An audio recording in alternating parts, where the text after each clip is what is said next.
A Mina Abreu já está aqui nos nossos estúdios. Seja bem-vinda. Bom dia, Mina Abreu. Atualizando os casos da Covid no nosso país, estado de São Paulo e depois no município de Campinas. Bom dia, Gabriel. E nós que na última semana aí rompemos a marca das 300 mil mortes. Neste domingo fechamos aqui no país com 312.206 óbitos devido à Covid-19. São 12.534.688 casos da doença. Nas últimas 24 horas, o país somou aí 44.326 óbitos. Lembrando que na semana passada, a gente chegou a romper a barra dos 80 mil casos, assim, nas últimas 24 horas. Agora a gente vai falar, inclusive, na verdade, são 44.326 novos casos nas últimas 24 horas, e não óbitos. Atenção. No estado de São Paulo, 2.420.100 casos da doença, com 71.991 óbitos. Agora nós vamos falar da região metropolitana de Campinas, que compreende 20 municípios. Olha só, na nossa região, 202.380 casos confirmados da Covid-19. Nós temos atualizações de Campinas da última sexta-feira, 79.376 casos. Na sequência, Indaiatuba com 16.859, Sumaré com 15.284, Americana 13.375, Santa Bárbara do Oeste 12.140, Hortolândia 10.636. E agora aparecem as cidades com menos de 10 mil casos. Antes, Gabriel, a gente sempre usava os 5 mil como referência. A gente já pulou porque os números de casos têm aí estourado na nossa região. Então, exato. Olha, Paulínia 9.378, Valinhos 9.307. Na sequência aparecem Itatiba, Vinhedo, depois nós temos Cosmópolis, Jaguariúna, Montemor, Nova Odessa, Arthur Nogueira, Pedreira, Engenheiro Coelho, Santo Antônio de Posse, Olambra e Morungaba, que continua sendo o único município da RMC com menos de 1.000 casos da doença, com 698. Agora nós vamos falar dos óbitos na região metropolitana de Campinas. São 5.405 mortes confirmadas devido à Covid-19 e Campinas, até esta última sexta-feira, tinha 2.255 mortes. Sumaré, 501, Indaiatuba, 410, Hortolândia, 358, Americana, 349, Santa Bárbara do Oeste, 338, Valinhos, 317. Depois a gente já salta para os municípios que estão entre 100 óbitos, que é Paulínia, 136, Itatiba, 119. E, na sequência, municípios com menos de 100 óbitos.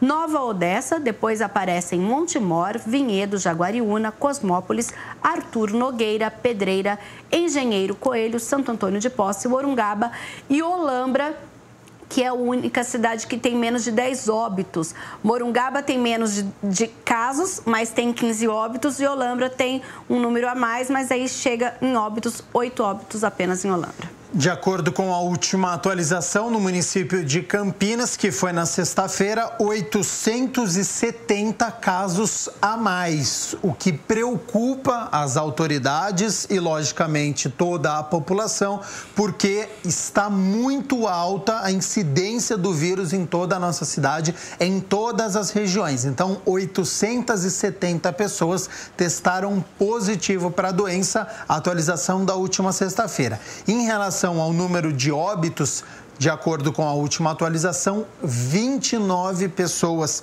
faleceram.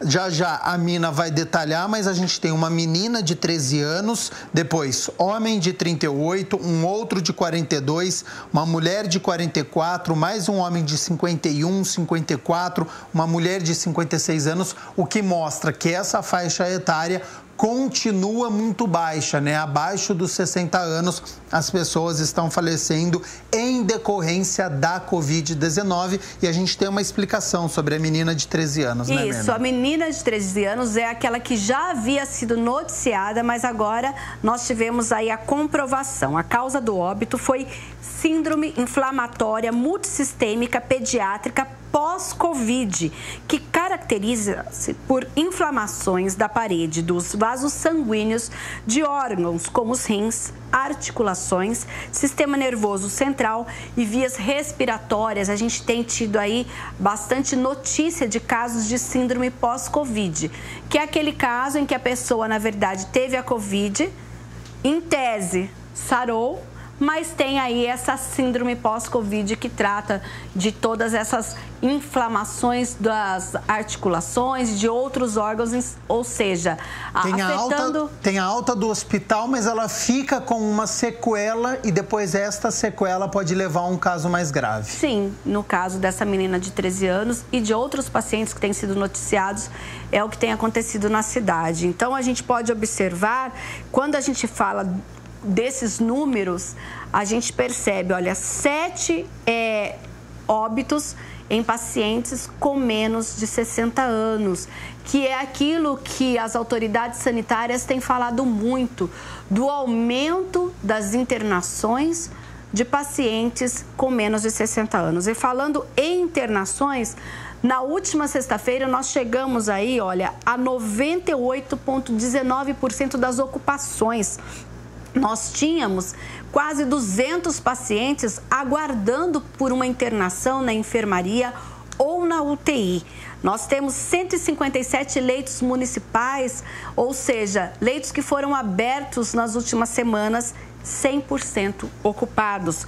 40 leitos lá na Unicamp, 100% ocupados. 245 leitos na rede particular, 237 ocupados, ou seja, só 8 leitos disponíveis. Isso na sexta-feira, números que serão atualizados ainda hoje em Campinas. Mas no estado de São Paulo, para se ter uma ideia, os números foram atualizados neste domingo. Olha, de acordo com o site oficial do governo, 31.216 pessoas internadas em todo o estado, sendo 12.911 em UTIs. A taxa de ocupação nas UTIs paulistas são de 92% em todo o estado e 91,3% na Grande São Paulo. Inclusive, a gente lembra, e daqui a pouco nós vamos falar, que nós já estamos aí nessa fase emergencial, justamente porque o número de leitos, essa ocupação, ela é um grande e importante fator para que nós não tenhamos mais, nesse momento, infelizmente, a fase laranja, amarela e até a mais branda, né, que todo mundo aguarda, a fase verde. Mas por isso que São Paulo está todo esse momento na fase emergencial. E Campinas, no atendimento, ela resolveu o seguinte: justamente para que as pessoas não procurem diretamente os hospitais, é o segundo final de semana que 14 centros de saúde aqui da cidade ficam abertos para o atendimento, para essa triagem dos pacientes com síndrome respiratória. E já tem um balanço, olha. No sábado, 555 pacientes foram atendidos e 13 deles precisaram ser levados pelo SAMU para o atendimento em ambiente hospitalar. No domingo, o atendimento foi de 329 pacientes, dos quais 12 também precisaram ser removidos. O atendimento funciona da seguinte forma: as pessoas que têm um quadro suspeito ou alguma síndrome devem procurar os centros de saúde e aí, após essa triagem, lá mesmo é feito o teste da Covid-19 e se ela apresentar sintomas mais graves, sintomas clínicos, mesmo que esse teste não tenha dado positivo, aí sim o próprio centro de saúde é que encaminha para uma das unidades hospitalares que estão atendendo os casos da Covid-19. Agora, Mirna Abreu, a gente abriu o Câmara Total com a nossa repórter, a Mari Meira, com a entrevista com a comandante da Guarda Municipal, falando sobre as barreiras sanitárias em pontos definidos da nossa cidade para tentar interromper aí este grande fluxo de veículos que vem da capital paulista, da Grande São Paulo, para a cidade de Campinas, já que é feriado durante toda essa semana. Além da barreira sanitária, em Campinas tem o toque de recolher. a partir das 8 horas da noite até as 5 horas da manhã. Quais números nós temos de veículos que foram abordados aí neste toque de recolher e também da fiscalização em torno dos estabelecimentos, porque também estabelecimentos na cidade foram lacrados. Isso mesmo. Olha, nós temos aí no sábado, por exemplo, a abordagem de 170 veículos durante o toque de recolher entre 8 da noite e 5 da manhã. 436 pessoas foram orientadas e 94 estabelecimentos comerciais foram fiscalizados, sendo 33 fechados e 8 lacrados. A ação tem sido realizada com a Guarda Municipal, Polícia Militar e a INDEC. E um desses estabelecimentos lacrados foi no bairro Chácara do Jardim Novo Sol, em conjunto com a Força Tarefa da Covid. No local seria realizada uma festa clandestina. Foi constatado ali, você pode ver nas fotos enviadas pela Prefeitura, a preparação com grande quantidade de bebidas, som e luz. Então essa festa é mais uma festa clandestina que ia acontecer, mas que essa ação conjunta da vigilância e também com as autoridades policiais, ela foi impedida. Importante salientar também que a Defensoria Pública na última semana tinha conseguido uma liminar contra a possibilidade de pessoas que forem encontradas circulando durante o toque de recolher de serem encaminhadas para a delegacia.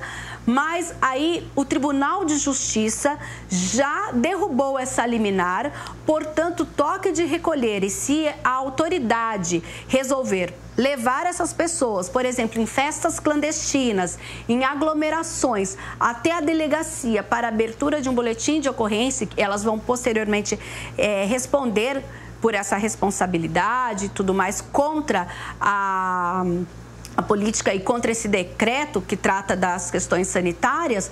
Isso voltou a ocorrer em Campinas. Então, é possível que pessoas abordadas em aglomerações ou em festas clandestinas respondam criminalmente por isso. É preciso ter a consciência, né, neste momento que a gente tem esta alta na taxa de ocupação de leitos, beirando aí os 100%. Infelizmente, não é só na cidade de Campinas, inúmeros municípios em todo o nosso país chegando neste limite. Então, a gente sempre reforça aqui o pedido para você não fazer aglomeração, não fazer festa. Agora não é o momento. Todo mundo está cansado, fisicamente, mentalmente, mas neste momento, agora não é possível fazer nenhum tipo de festa.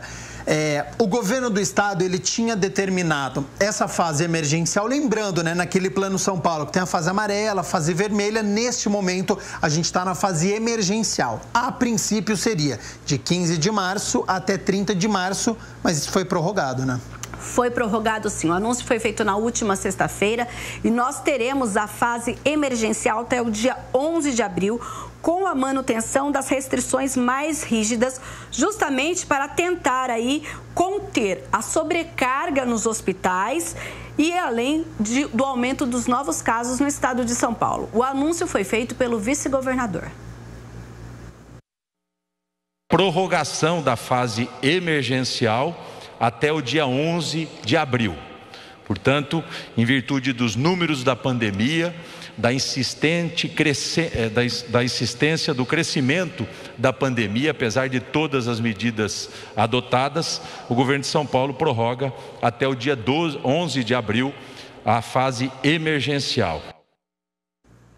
Inicialmente, Campinas tinha anunciado também que o toque de recolher e outras medidas mais rígidas iria até o dia 4 de abril. A gente aguarda um posicionamento oficial para saber se essas medidas mais rígidas aqui em Campinas também serão estendidas até o dia 11 de abril. Gabriel falou agora há pouco, lembrando das barreiras sanitárias, a gente falou de Campinas, mas não é só em Campinas que essa ação tem ocorrido. Os municípios da região metropolitana decidiram também fazer essas ações. Então, entradas de cidades aqui da RMC, como Hortolândia, Paulínia, Sumaré e outros municípios também têm essas barreiras, e as cidades que declararam o toque de recolher também estão com ações municipais para evitar aglomerações e festas clandestinas. Saindo um pouquinho agora das notícias em relação à pandemia, a Prefeitura de Campinas abriu uma consulta pública pública para a modernização da iluminação na nossa cidade? No ano passado, essa lei foi aprovada pela Câmara, até porque o que acontece? Essa parceria é justamente para atender uma norma federal, dizendo que os municípios passarão a ser responsáveis pela iluminação pública. Por isso, a partir de amanhã, a consulta pública da PPP, que é Parceria Público-Privada, vai até o dia 29 de abril. Nisso, a população vai poder consultar e opinar sobre as diretrizes e as regras que serão consideradas no edital de concessão da iluminação pública. O leilão de concessão vai acontecer na Bolsa de Valores de São Paulo e está previsto para acontecer no segundo semestre. Então, se você quer participar dessa decisão, tem ali, olha... O endereço já tem, inclusive, um banner no site da Prefeitura. Se você entrar no campinas.sp.gov.br já aparece, mas quer ver exclusivamente direto, olha, é o campinas.sp.gov.br/PPP-iluminacal, de iluminação, .phb. Lá tem a forma que você pode ver o que está acontecendo, pode ver como inicialmente é o projeto que foi feito pelos técnicos da Prefeitura e também pode mandar as sugestões pelo e-mail ppp_iluminacal@campinas.sp.gov.br. É a hora, então, da população participar, né, desse serviço que é tão importante, lembrando que hoje ainda a CPFL, que é a operadora de energia elétrica aqui da nossa região, é quem faz essa manutenção. Mas com essa concessão será então passado exclusivamente para essa empresa que ganhar a concessão para fazer essa manutenção da iluminação pública sob responsabilidade das prefeituras. Tá certo, Mena Abreu, muito obrigado pelas notícias da Metrópole de Campinas. Volta daqui a pouco com as notícias do Legislativo? Volto sim, a gente vai falar um pouco das ações parlamentares, o que aconteceu e trazer como vai ser a semana aqui na Câmara Municipal. Combinado então, até já. Até já.